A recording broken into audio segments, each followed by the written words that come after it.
This is in the other longer video. I suppose that I missed the part that was on. But this is here. We don't use white and we don't use black when we do watercolors.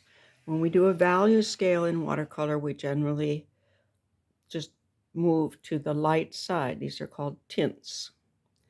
To the dark side, they're called shades. This is the actual color or hue at full intensity. So we make it lighter by adding water. Okay.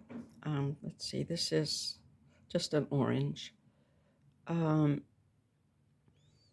in order to darken it, if it's a blue, for example, we can just go to darker and darker blues. Okay. But with a very light color, to darken it, we use something called neutral tint, and that's a kind of a purplish gray to add to it. Another thing that people can use is Payne's gray, and it's a gray. It's not to be used in at full intensity as a black. You want something to look black, use a real dark blue.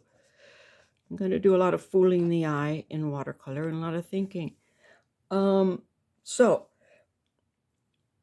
here, yellow with a little bit of gray starts to turn blue. Okay, why? It's formulated from blue, so is black. Here, I've used a mixed gray, which is the same as neutral tint, and you can mix it yourself. This is what it looks like. That looks black enough to me to call it black, especially in a watercolor, because it doesn't just take in all of the colors like that.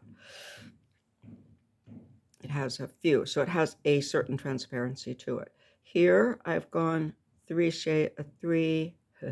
tints lighter, and here I've gone to the shades darker.